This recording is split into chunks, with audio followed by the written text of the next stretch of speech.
Du coup, aujourd'hui, on reçoit Rosine qui travaille pour Health, une boîte qui s'occupe du bien-être dans les entreprises, C'est dans ça. la prévention de bien-être dans les entreprises. Et aujourd'hui, du coup, on va parler forcément télétravail, travail et en même temps équilibrage alimentaire. Exactement. Hop, j'y arrive. T'inquiète, J'y pas de souci. arrive. Voilà. Super. Nickel. Du coup, on a récolté en amont quelques questions que vous ou d'autres personnes via Facebook nous ont données via ces thématiques-là. On va y répondre, mais si vous avez des questions ou si vous avez des choses que vous ne comprenez pas et auxquelles vous voulez des précisions, n'hésitez pas en commentaire, on les prend en compte et on y répond tout de suite. Ou quelques minutes Exactement. après, mais voilà. Bon, là, il est Du coup, voilà, 18h29. On va attendre peut-être 30 que tout le monde exactement. se C'est pour ça que je connecte. préviens un peu, je mets les normes, je mets les bases. Super. Merci en tout cas à toutes les personnes qui se connectent pour nous rejoindre et qu'on puisse aborder le sujet de la nutrition Mm, pendant et post-confinement parce qu'il y a encore des personnes qui sont en télétravail et qui sont confinées.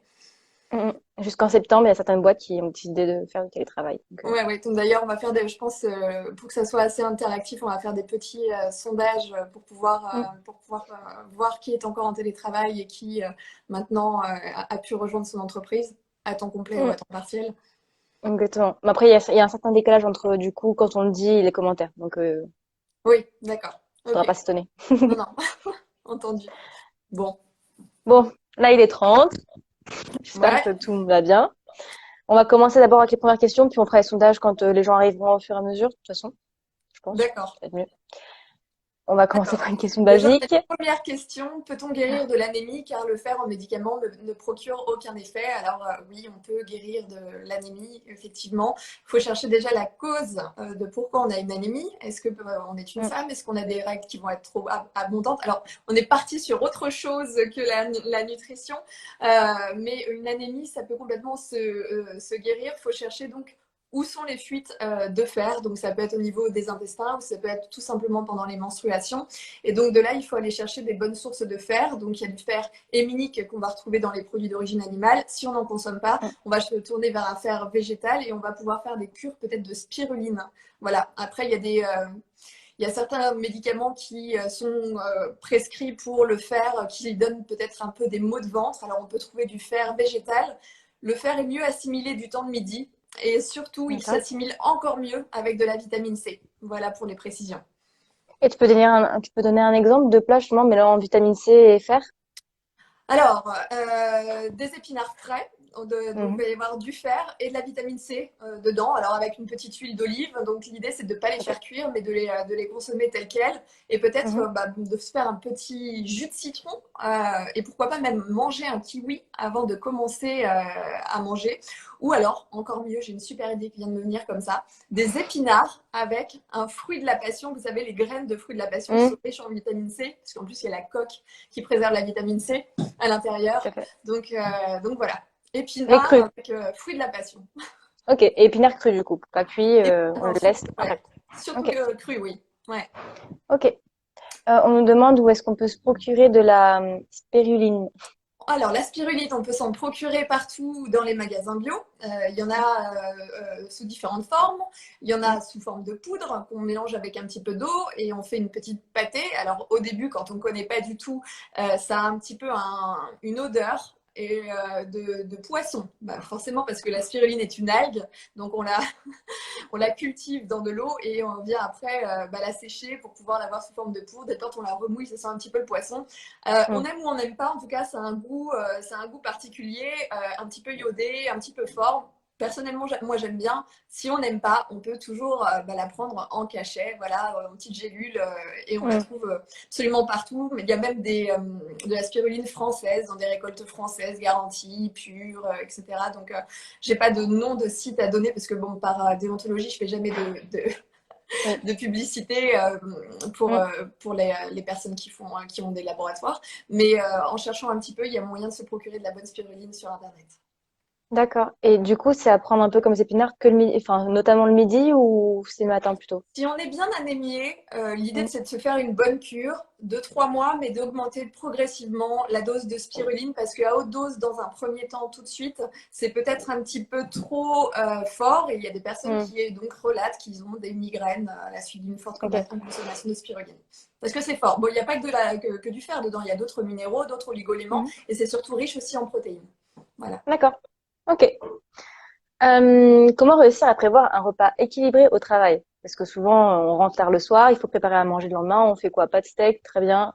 Alors, comment se dire, voilà, il faut mettre un peu de tout, il faut équilibrer. Alors, bah, l'idée, non, c'est pas de mettre un petit peu de tout pour faire un repas équilibré. Alors, c'est vrai qu'on a Mm. eu cette grande tendance pendant très longtemps à penser qu'il fallait ramener donc des féculents ou des glucides avec Mm. en plus des légumes et en plus donc une protéine animale pour avoir le tout. Et en plus, derrière, on rajoute peut-être un yaourt, hein, les fameux 3 produits laitiers par jour dont on nous Mm. a demandé de consommer pendant des années. Bon, maintenant, on en Ça fait revient, pub. on sait pourquoi. Mm. Euh, Chez un enfant, c'est important effectivement d'avoir une assiette assez complète. Mhm. Chez un enfant. Et dans les cantines, ce qu'on prévoit aussi, c'est qu'il y ait toujours des glucides donc sous forme de féculents, qu'on appelait anciennement féculents, on dit plus comme ça. Maintenant, on parle d'index glycémique pour référencer des aliments. Donc, bon, on peut dire encore féculents pour identifier de quoi on parle, mais ça se dit plus trop. Mhm. Toujours une protéine animale ou végétale, donc qui peut faire office aussi de féculent. Quand je dis protéine végétale, on va y revenir. Et Mm. Ok. donc des légumes.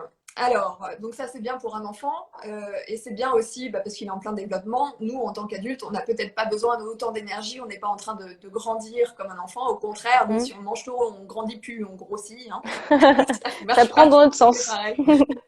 Voilà, c'est dans l'autre sens. Bon, Mm. faut pas croire, malheureusement, bah là, maintenant, on est en train d'exploser les taux d'obésité aussi chez les enfants. Donc, les enfants mangent Mm. aussi. C'est pas qu'ils mangent trop, mais c'est qu'ils mangent surtout mal. Donc, voilà, c'est les aliments. Alors, pour en revenir à la question. La question, c'est comment j'équilibre mon assiette quand je vais au travail. Alors, moi, ce que je Mm. propose de faire, c'est une dissociation alimentaire. OK? D'accord. Alors, une dissociation alimentaire, c'est-à-dire que je vais choisir une base de légumes. Alors, on va essayer de réfléchir complètement différemment de ce qu'on faisait avant. Avant, si on réfléchissait, on pensait à la viande ou le poisson et à Mm. côté, ce qu'on mettait autour. D'ailleurs, c'est pas Exactement. compliqué. On appelle ça des accompagnements. Hein, c'est pas pour Ok. rien. Donc là, on va essayer de réfléchir autrement. On va dire que de toute façon, on commence le repas en se disant j'ai toujours une base de légumes, que ce soit Mm. cru ou cuit. Ok. Et pour être sûr d'avoir des nutriments, alors qu'est-ce que c'est que des nutriments? Des micronutriments qui nous intéressent beaucoup, ce sont toutes les vitamines, la A, B, Mhm. C, D, E, K, tout ce qui est minéraux, le magnésium, le phosphore, le potassium, etc., le calcium, et tout ce qui est oligoéléments, le fer, le zinc, le cuivre. Pour être sûr Mm. d'en avoir dans mon alimentation, il faut que je Mm. consomme tous les jours des produits frais.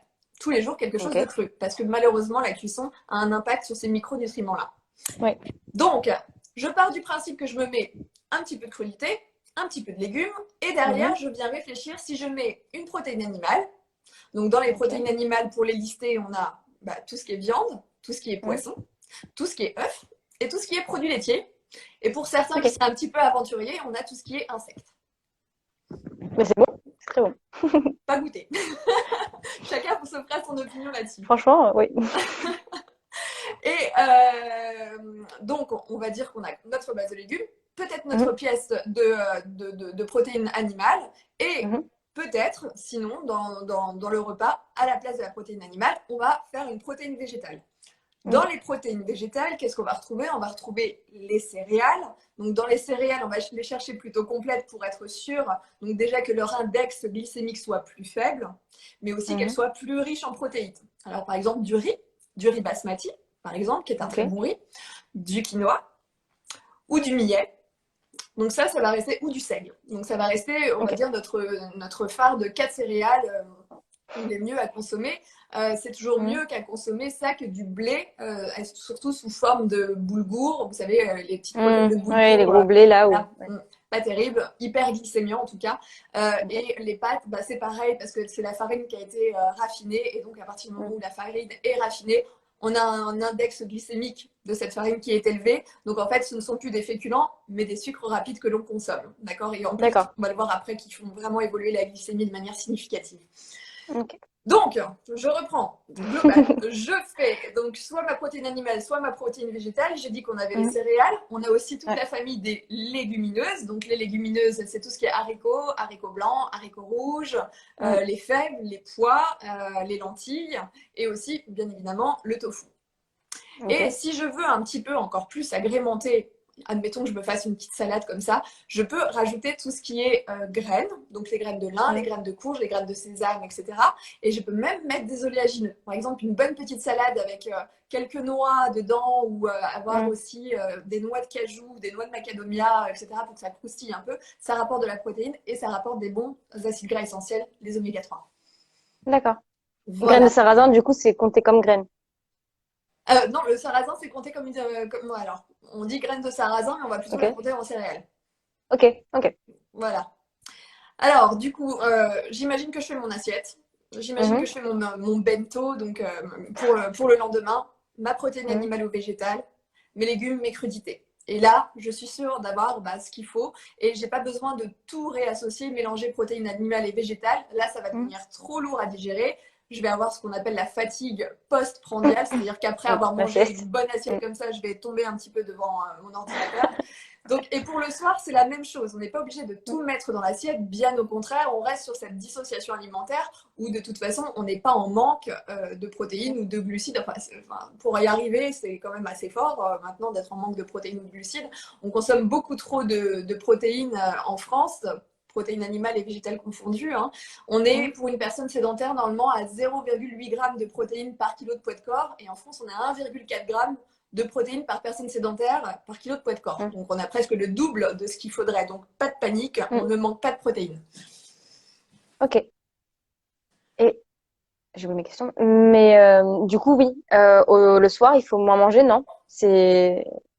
Le C'est soir, ce non, il n'y a pas besoin de qu'on. mélanger, c'est pareil. C'est pareil. Si Non, par exemple, de moins, ma pardon, de protéine moins animale, manger. si j'ai fait ma protéine animale le midi, Hum, je peux mhm. faire la protéine végétale le soir.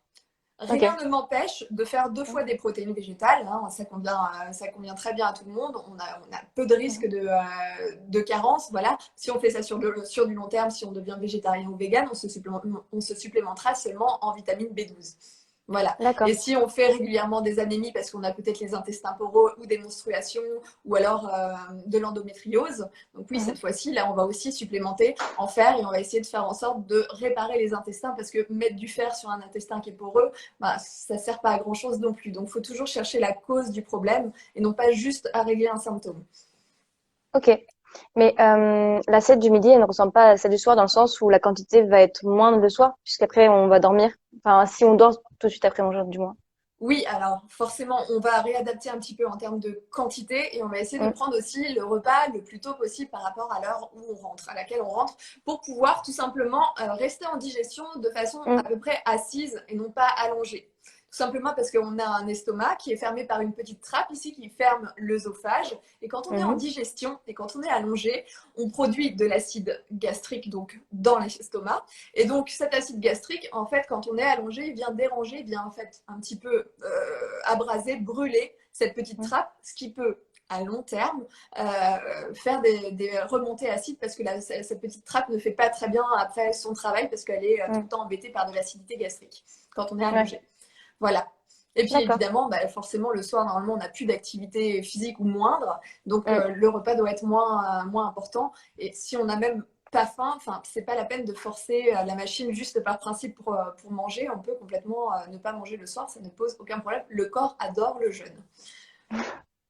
Alors ça, justement, j'avais entendu que c'était selon certaines personnes et qu'en fait, il fallait faire un jeûne si le corps était déjà habitué plus ou moins à ce que vous fassiez des sauts de repas. Alors, Et après, je sais que la diète, c'est souvent selon les gens de toute manière. Donc, c'est ça. Alors, il y a plusieurs choses. Hein. Pour faire un jeûne, donc c'est-à-dire un jeûne, je ne mange plus, mais je consomme encore donc de la boisson, c'est-à-dire je m'hydrate avec de mhm, l'eau ou des tisanes. Si je fais ce genre de jeûne, moi je conseille de faire plusieurs petites étapes avant, c'est-à-dire de d'accord. pouvoir peut-être commencer par faire ce qu'on appelle une monodiète. Pour voir comment on réagit, rien qu'avec une monodiète, sur déjà Mhm, une journée. Une monodiète, qu'est-ce que c'est? Je choisis un aliment, de la carotte, des pommes, du raisin, des tomates, peu importe, un aliment dont j'ai envie, et je vais consommer que cet aliment toute la journée. Donc, je vais voir comment je réagis. Est-ce que j'ai un peu plus faim que d'habitude? Est-ce que je me sens bien? Et après, je me challenge à aller faire cette monodiète, ou peut-être même une monodiète de fruits, de plusieurs fruits, pendant 3 jours. Si c'est OK, si en plus, bon, au niveau du mental, ça tient bien, si je me sens mieux, après, là, on s'oriente vers du jeûne.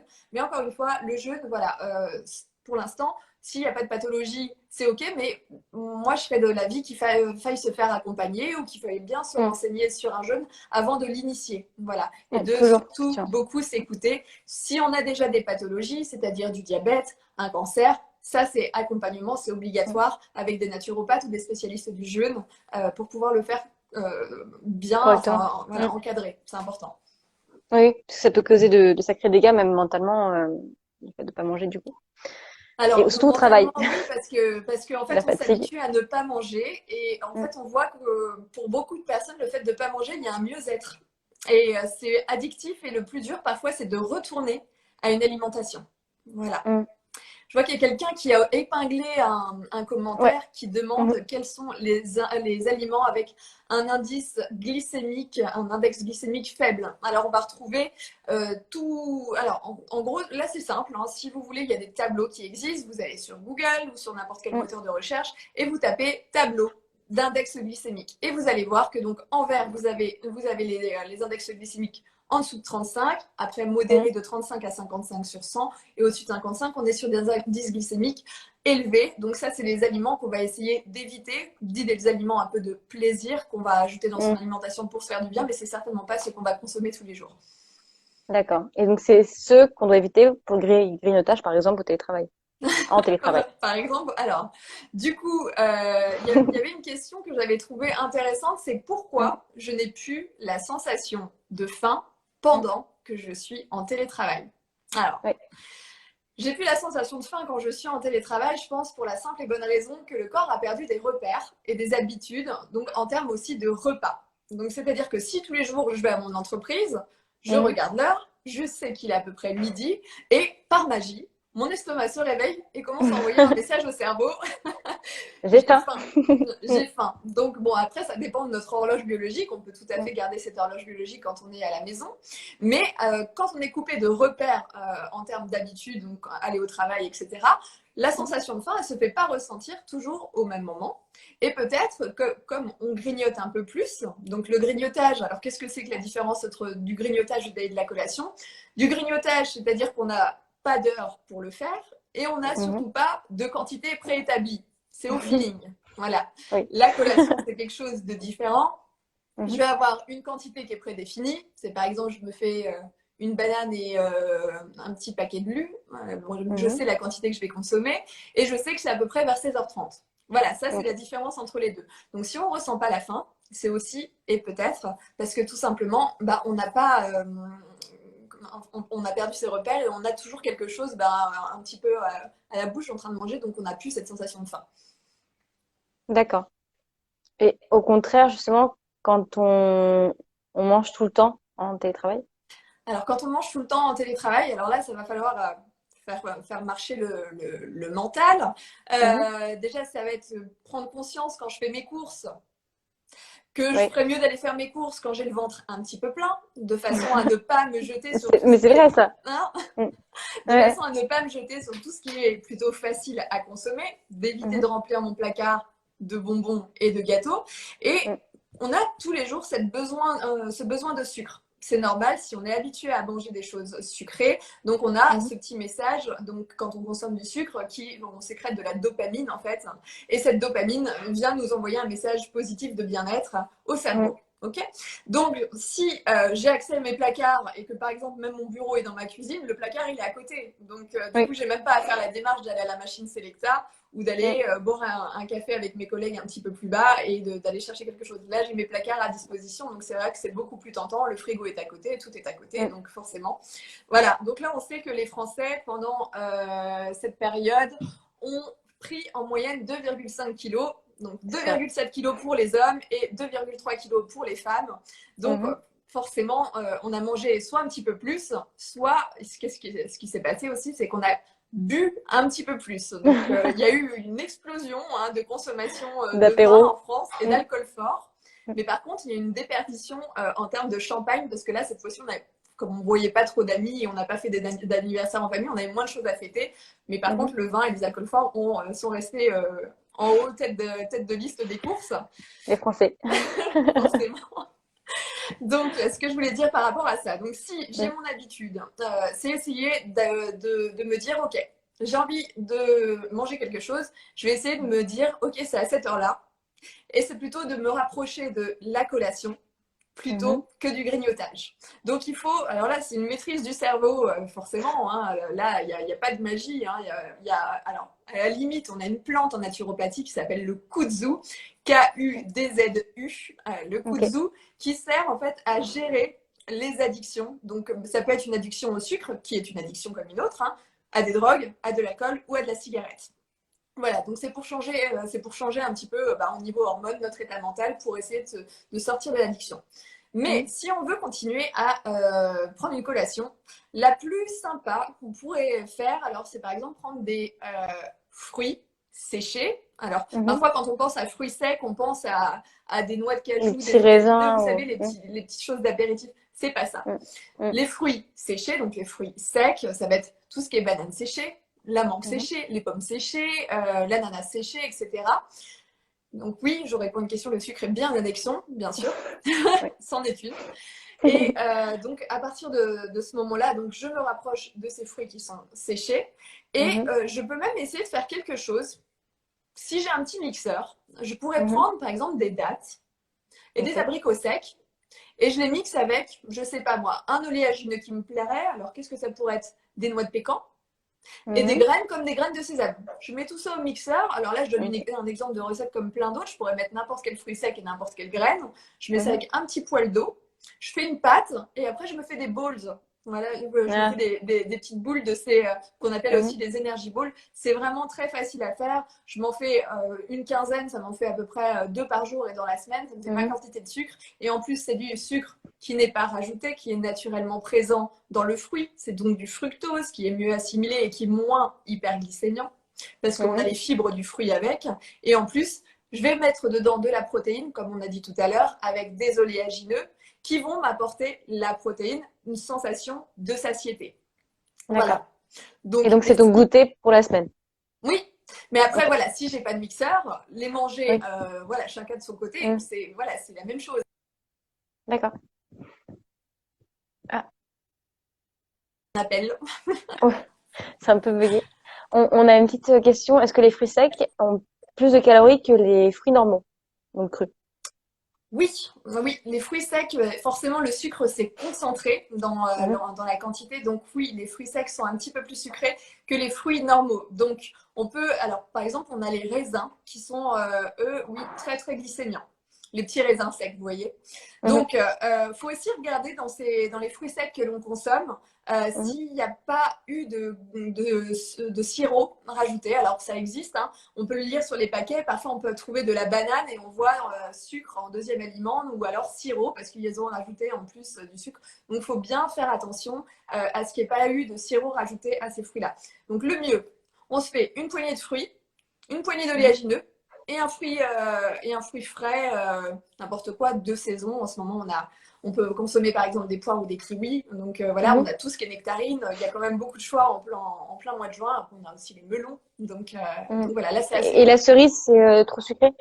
Non, Ou... alors, quand c'est fruits frais, on est sur un Mhm. index glycémique sur la cerise qui est autour de 35, donc on reste à la limite du modéré, mais il n'y a pas de Ok. problème, on peut consommer des cerises. Après, on sait tous que quand on consomme trop de cerises, de toute façon, on a mal au ventre. Donc Oui, voilà, ça ça c'est s'arrête clair. net. Voilà.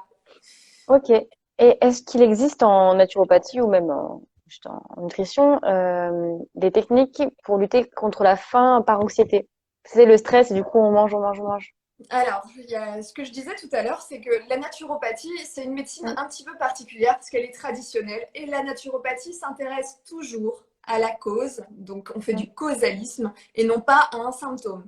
Une faim, D'accord. c'est un Mhm. symptôme. De l'anxiété, c'est un symptôme.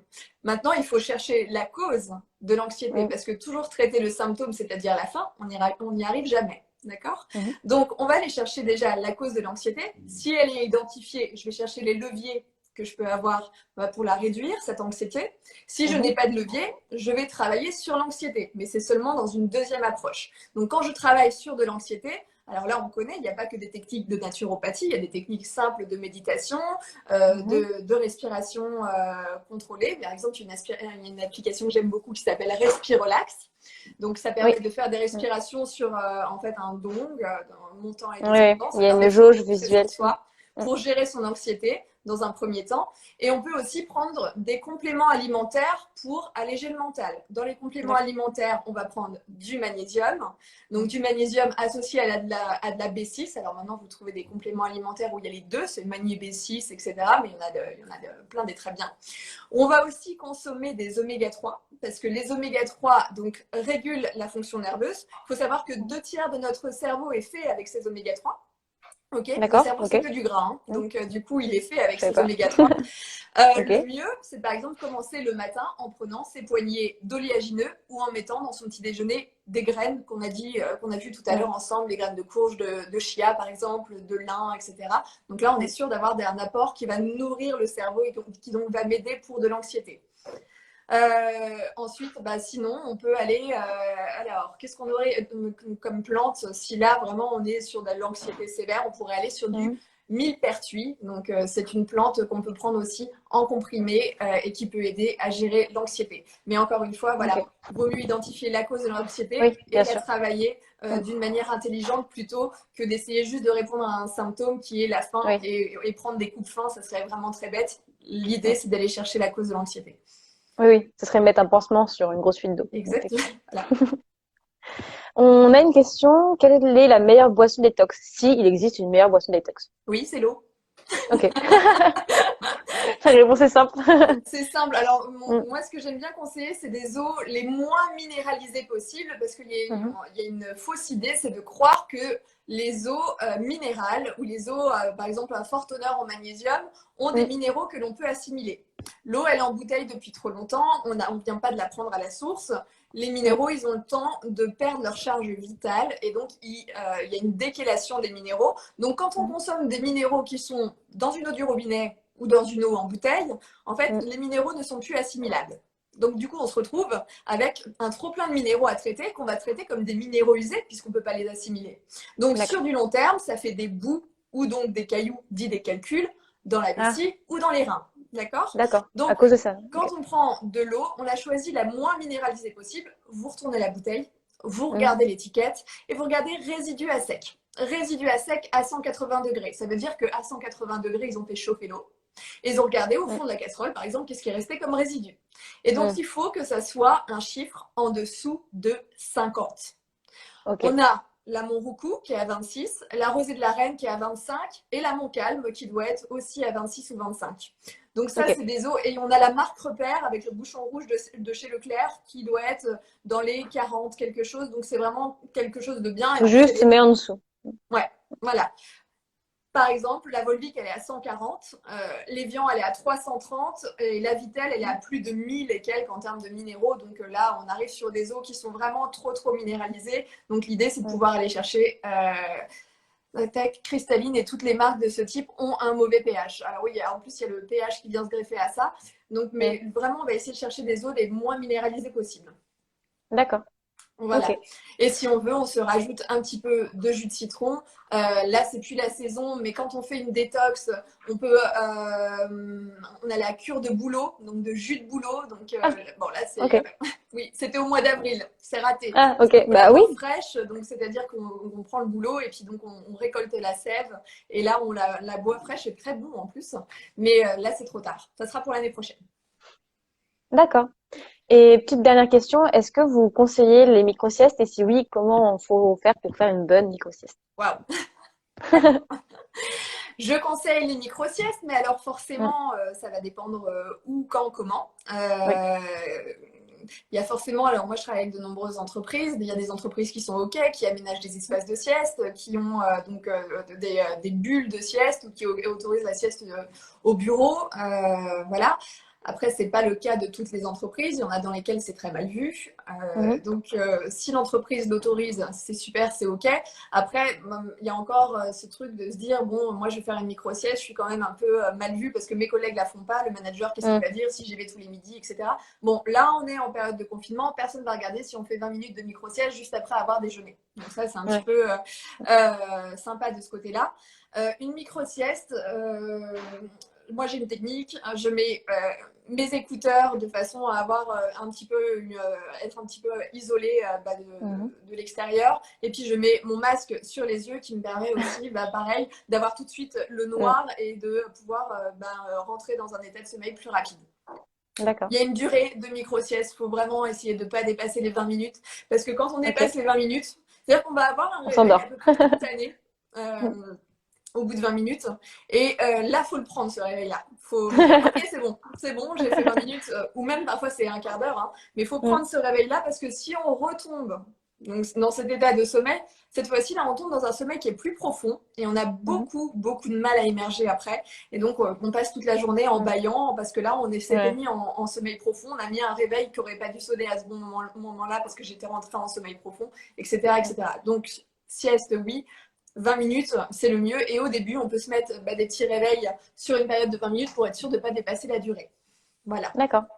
Ok. Super. Eh bien, je te remercie pour avoir répondu en partie à toutes les questions, parce qu'il y en avait encore plein, mais on pourra en refaire des lives de toute façon. Oui. Et je remercie à tout le monde d'avoir suivi surtout ce live. J'espère qu'on aura pu vous aider le mieux qu'on a pu. Et si vous avez encore des questions, je sais pas si Rosine, du coup, tu peux y répondre si jamais il y en a encore rapidement, mais sinon, merci d'avoir participé. Merci à Health. Du coup, j'ai mis l'accent un petit peu bizarre, mais merci à C'est Health. ça. Ok. Exactement. Ok. Merci du coup à vous d'avoir participé. Je te laisse un petit peu introduire si tu veux. Else. Mhm. Ah bah écoute, Else, pour faire simple, qu'est-ce que c'est? C'est de la prévention santé et de la protection de l'environnement sous forme d'ateliers interactifs en présentiel et en digital auprès des entreprises. Donc voilà, on se déplace et on vient sensibiliser les collaborateurs, leur donner de la bonne information, c'est-à-dire qu'on s'amuse avec eux, on fait des petits quiz sur leurs connaissances personnelles en termes de nutrition, en termes de sommeil, en termes de gestion des émotions, etc. Donc on agit vraiment sur un spectre assez large de tout ce qu'est la prévention santé. Hein. Et ensuite, on parle de protection de l'environnement, donc c'est toujours sur des ateliers plutôt courts avec des groupes de 10, 15 personnes ou des webinaires où il y a plus de personnes. Et donc on s'amuse, on fait des jeux de rôle, on fait toujours une partie pratique pour que la pratique, en fait, c'est ce qui va ancrer la connaissance. Donc voilà, et on travaille exclusivement en B2B, c'est-à-dire en business to business, donc dans les entreprises. Voilà, et donc moi je suis conférencière auprès de Health depuis maintenant 2 ans et voilà, donc on travaille, Merci. c'est pas du particulier, c'est de l'entreprise. Voilà, B2B.